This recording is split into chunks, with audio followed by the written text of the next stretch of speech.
अस्सलाम वालेकुम students, welcome to clinical microbiology. Last lecture में हमने स्टडी किया था माइक्रोबायोलॉजी का इंट्रोडक्शन, माइक्रोबायोलॉजी की डेफिनेशन। माइक्रोबायोलॉजी क्या होती है? Microbiology is the study of microorganisms. Microorganisms क्या होते हैं? वो ऑर्गेनिजम्स जिनका साइज़ 10⁻⁻⁶ से कम होता है और जिनको हम नेकेड आई से नहीं देख सकते।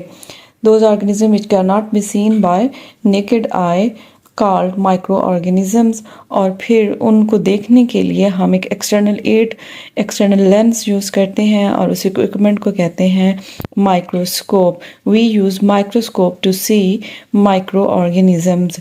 और फिर उसके बाद हमने डिस्कस किया था माइक्रोबायोलॉजी में हमने फर्दर क्या स्टडी करना है, कौन कौन से माइक्रो ऑर्गेनिज्म होते हैं या उसके आगे कौन कौन सी क्लासिफिकेशन और ब्रांचेस हैं। तो उसमें हमारे पास आ जाता है बैक्टीरियोलॉजी, जिसमें हम बैक्टीरिया को स्टडी करते हैं।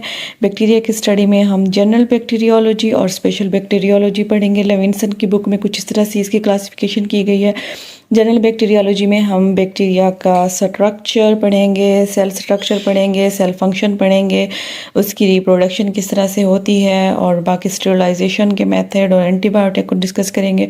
जबकि स्पेशल बैक्टीरियोलॉजी में हम different type of bacteria, gram positive cocci, gram positive rod, gram negative cocci, gram negative rod, और फिर उन कौन सी डिजीज़ कॉज करते हैं, उनकी पैथोजेनेसिस, उनकी लैब डायग्नोसिस और वो सारी जो उनके इम्पॉर्टेंट फीचर्स हैं वो हम स्पेशल बैक्टीरियोलॉजी में हर एक बैक्टीरिया के अलग अलग स्टडी करेंगे।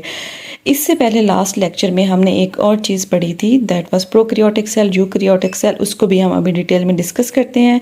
खैर, बैक्टीरियोलॉजी के बाद हमारे पास वायरोलॉजी का सेक्शन होगा। वायरोलॉजी के सेक्शन में हम वायरसेस को स्टडी करेंगे।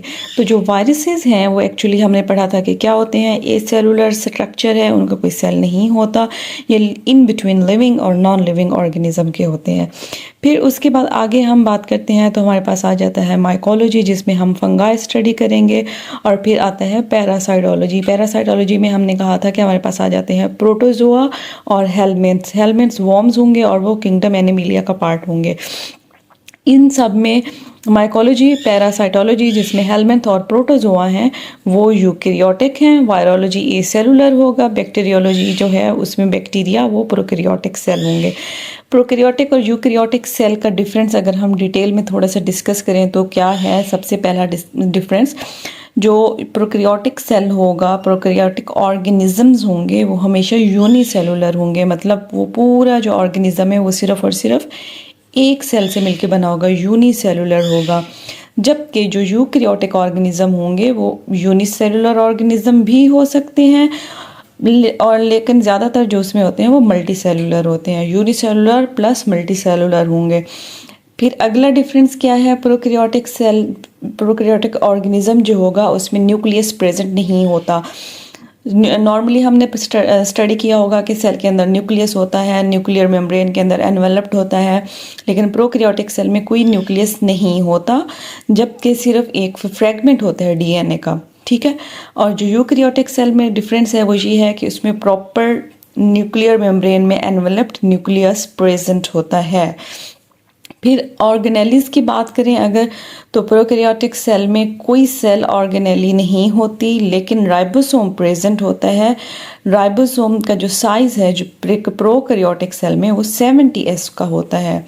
अब यूकैरियोटिक सेल में सेल ऑर्गेनेलीज प्रेजेंट होती हैं, जिसमें गोल्जी बॉडीज़, लाइजोसोमल बॉडीज़ और ये सारी जो सेल ऑर्गेनेलीज हैं वो प्रेजेंट होंगी।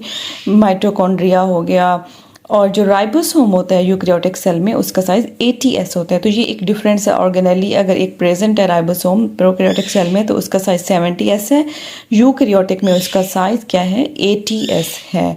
और फिर जो प्लाज्मिड है, प्रोकैरियोटिक सेल में प्लाज्मिड प्रेजेंट होता है, लेकिन यूकैरियोटिक सेल में प्लाज्मिड प्रेजेंट नहीं होता। ये क्रॉस का साइन है, ठीक है, कि प्लाज्मिड जो है वो यूकैरियोटिक में प्रेजेंट नहीं है।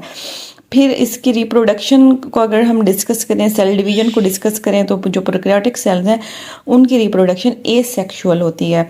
ठीक है। और जो यूकैरियोटिक ऑर्गेनिज्म होंगे, यूकैरियोटिक सेल होगा, वो किस तरह से रिप्रोड्यूस करेगा? सेक्सुअल और एसेक्सुअल दोनों तरीक़ों से वो रिप्रोड्यूस कर सकता है।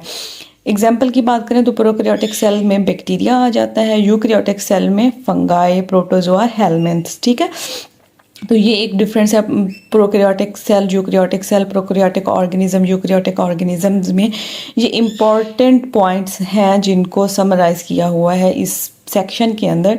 तो ये अगर आप 7-8 डिफरेंस लिख लें तो आपको पेपर में आराम से नंबर मिल सकते हैं शॉर्ट क्वेश्चंस में। फिर उसके बाद आगे हम डिस्कस करेंगे जनरल बैक्टीरियोलॉजी को स्टार्ट करें अगर, तो लेवेंसन में जो जनरल बैक्टीरियोलॉजी का चैप्टर है, चैप्टर 2, उसमें सबसे पहले डिस्कस किया गया है स्ट्रक्चर ऑफ बैक्टीरियल सेल्स, कि जो बैक्टीरिया प्रोकैरियोटिक ऑर्गेनिज्म है, बैक्टीरियल सेल्स हैं, उनका स्ट्रक्चर क्या है, किस तरह का है। Typical bacterial cell has 3 main parts. ठीक है, बैक्टीरिया का जो सेल है उसके मेन जो पार्ट्स हैं वो 3 है। वो 3 मेन पार्ट बैक्टीरियल सेल के कौन कौन से हैं, ये हम आगे बैक्टीरियल सेल स्ट्रक्चर पूरा ड्रा करके उसकी एक एक लेयर, एक एक कंपोनेंट को हम डिटेल में भी पढ़ेंगे। अभी सिर्फ जो 3 मेन पॉइंट आप लोगों ने याद रखने हैं वो क्या है कि एक तो एक्सटर्नल स्ट्रक्चर होगा सेल का, एक्सटर्नल स्ट्रक्चर सेल को जिस चीज़ ने कवर किया हुआ है, फिर उसके बाद सेल एनवेलप होगा, और फिर इंटरनल स्ट्रक्चर के सेल के अंदर क्या क्या प्रेजेंट होता है। एक्सटर्नल स्ट्रक्चर क्या है, एक्सटर्नल स्ट्रक्चर है कैप्सूल हो सकता है। कैप्सूल का फंक्शन क्या होता है, स्लाइम लेयर, स्लाइम लेयर की प्रॉपर्टी देता है वो। ठीक है, कैप्सूल हो गया। फिर कैप्सूल क्या होगा, हमेशा बैक्टीरिया की बॉडी के बाहर होगा। फिर एक और चीज़ होती है फ्लैजेला, ये भी हमेशा सेल जो है बैक्टीरिया का उससे बाहर होगा। फिर है पेलाए, फिम्ब्रियाए, ये भी हमेशा बॉडी से बाहर एग्जिस्ट करते हैं। फ्लैजेला जो होता है वो मूवमेंट में हेल्प करता है। कैप्सूल जो होता है एंटीफेगोसिटिक प्रॉपर्टी देता है। अगर कैप्सूल प्रेजेंट हो तो जो हमारे इम्यून सेल्स हैं वो फेगोसाइटोज नहीं कर सकते, वो ऑर्गेनिज्म, माइक्रो ऑर्गेनिज्म को किल नहीं कर सकते। फिर फ्लैजिला हमने डिस्कस किया क्या करता है, फ्लैजिला मूवमेंट में हेल्प करता है। फिर फ्लैजिला हाँ मूवमेंट में हेल्प करता है। पिलाए, फिम्ब्रिया ये अटैचमेंट के लिए होते हैं, मूवमेंट के लिए होते हैं, और डीएनए ट्रांसफ़र में भी यूज़ होते हैं। फिर हो गया सेल एनवेलप। सेल एनवेलप में ये सेल का पार्ट है सेल वॉल और सेल मेम्ब्रेन। ये इन दोनों का फंक्शन क्या होता है, सेल वॉल सेल मेम्ब्रेन का मेन फंक्शन ये होता है, ये सेल की शेप को मेंटेन करते हैं। क्या करते हैं, सेल की शेप को मेंटेन करते हैं। फिर है इंटरनल स्ट्रक्चर। इंटरनल स्ट्रक्चर मतलब सबसे पहले आउटर लेयर में कैप्सूल हो जाएगा, फिर उसके बाद फ्लैजिला निकला हुआ होगा, उसके बाद फिम्ब्रियाई या पेलाई प्रेजेंट होंगे। फिर सेल वॉल आती है, सेल वॉल के अंदर सेल मेम्ब्रेन आ जाती है। अब सेल मेम्ब्रेन के अंदर क्या क्या प्रेजेंट होगा, तो सिंपल हमने पढ़ा हुआ है हर सेल का कि सेल मेम्ब्रेन के अंदर फिर जो चीज़ होती है वो होता है साइटोप्लाज्म। साइटोप्लाज्म में ऑर्गेनेलिस प्रेजेंट होंगी, न्यूक्लियोइड हो जाएगा, राइबोसोम हो जाएगा, प्लाज्मिड हो जाएगा, और उसके अलावा और इंक्लूजन बॉडीज़ भी हो सकती हैं। ठीक है, स्ट्रक्चर में 3 इम्पॉर्टेंट पार्ट्स हैं, और हर पार्ट में ये स्ट्रक्चर प्रेजेंट होते हैं। ठीक है, फिर उसके बाद अगला स्टेप आ जाता है shape of bacteria. Shape of bacteria जो है, bacteria are classified into 3 basic group by shape. अब स्ट्रक्चर के अकॉर्डिंग भी 3 मेन पार्ट्स में डिवाइड किया हुआ था, जिसमें आगे ये स्ट्रक्चर थे, और शेप के अकॉर्डिंग भी 3 बेसिक ग्रुप हैं, कोकाई, बेसिलाई, स्पाइरोकीट। कोकाई क्या होते हैं, राउंड शेप होते हैं। वो बैक्टीरिया जिनकी सेल वॉल सेल मेम्ब्रेन जो है वो राउंड शेप में है। बैक्टीरिया को जब हम माइक्रोस्कोप पे देखते हैं तो हमें राउंड शेप में सेल नज़र आ रहे होते हैं, तो उनको कहते हैं कोकाई। और बेसिलाई क्या होते हैं, रॉड शेप होते हैं। ये जो होंगे इनकी शेप रॉड शेप होगी। और फिर स्पाइरोकीट हैं, ये कर्व्ड या कॉइल्ड शेप के हो सकते हैं।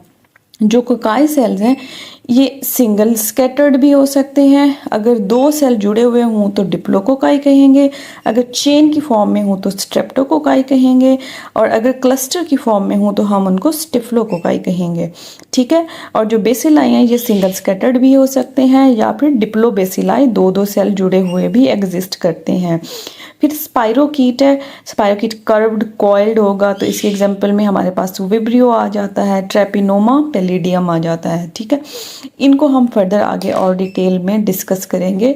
Thank you so much. अगर आपको ये वीडियो लेक्चर अच्छा लगा हो और आपकी कोई सजेशन हो कि हम इसको और किस तरह से इम्प्रूव कर सकते हैं, एडवांस कर सकते हैं, तो कमेंट सेक्शन में ज़रूर बताइएगा। लाइक करें, शेयर करें, सब्सक्राइब करें। Thank you so much.